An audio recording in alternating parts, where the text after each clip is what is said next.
उमरिया मध्य प्रदेश से खबर। ऑपरेशन सिंदूर के सफल होने पर राष्ट्र के वीर जवानों के सम्मान में पूरे देश भर में तिरंगा यात्रा निकालकर हमारे जवानों का सम्मान किया गया।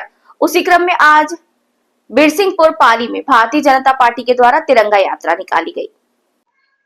ऑपरेशन सिंदूर के सफल होने पर राष्ट्र के वीर जवानों के सम्मान में पूरे देश भर में तिरंगा यात्रा निकालकर हमारे जवानों का सम्मान किया गया। उसी क्रम में आज बिरसिंहपुर पाली में भारतीय जनता पार्टी के द्वारा तिरंगा यात्रा निकाली गई। भारतीय जनता पार्टी की मंडल अध्यक्ष राधा तिवारी के कुशल नेतृत्व में आज पाली की सड़कों पर तिरंगा यात्रा निकाली गई, जो कि साईं मंदिर चौराहे से शुरू होकर संपूर्ण नगर भ्रमण कर प्रकाश चौराहे पहुंची। इस तिरंगा यात्रा में नगर के पूर्व सैनिकों का सम्मान शॉल, श्रीफल, माल्यार्पण द्वारा किया गया।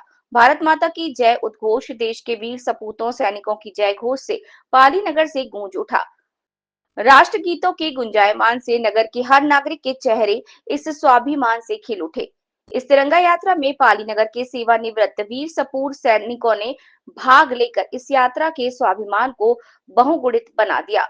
देश की सीमा पर देश का सम्मान बढ़ाने वाले वीर जवानों में निर्मल शुक्ला, महेंद्र कुमार शुक्ला, कालूराम मिश्रा, कुलदीप शुक्ला, नरेंद्र सिंह सेंगर और एसपी यादव शामिल हुए।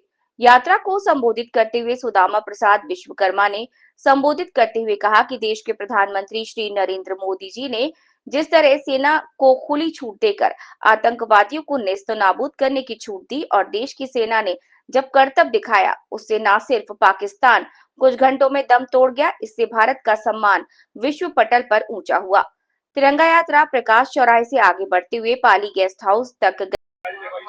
देखिए, आतंकवाद ऐसा चीज है जिसको मिटाना हमारे सेना प्लस हमारी सभी की जिम्मेदारी है, क्योंकि जो आतंकवाद है वो हमारी आम जनता के ऊपर जिस प्रकार कार्रवाई करती है या सेना के ऊपर करती है, उस पर लगाम लगाना बहुत निहायत जरूरी है, जो सेना बखूबी कर रही है।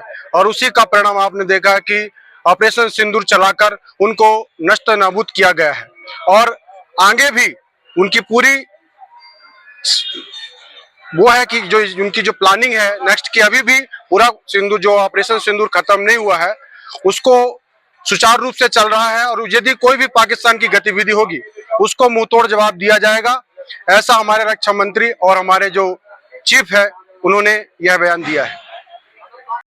हमारे प्रधानमंत्री मोदी साहब हैं, उन्होंने सेना को पूरी छूट दे के रखी थी, तो उसी हिसाब से सेना अपने जो पावर है अपने हाथ में ले लिया और जब जिस प्रकार पहल करना था उन्होंने पहल किया, क्योंकि यदि वो अपने हाथ कमांड रखते मोदी साहब या रक्षा मंत्री साहब तो वो समय पे ऑर्डर न दे पाते और ये जो अभी उन्होंने जीत हासिल की है सिर्फ सैनिक के हाथ में कमांड आने की वजह से जीत हासिल की है। जब उन्होंने मौका लगा तब उन्होंने आक्रमण किया और देखते ही देखते 48 घंटे के अंदर जाके लाहौर तक अपने गोले बरसा दिए। ये सब मतलब सैनिकों का हौसला और उनका मनोबल ऊंचा होने की वजह से ऑपरेशन सिंदूर में जो है तो कामयाब हासिल मिली है।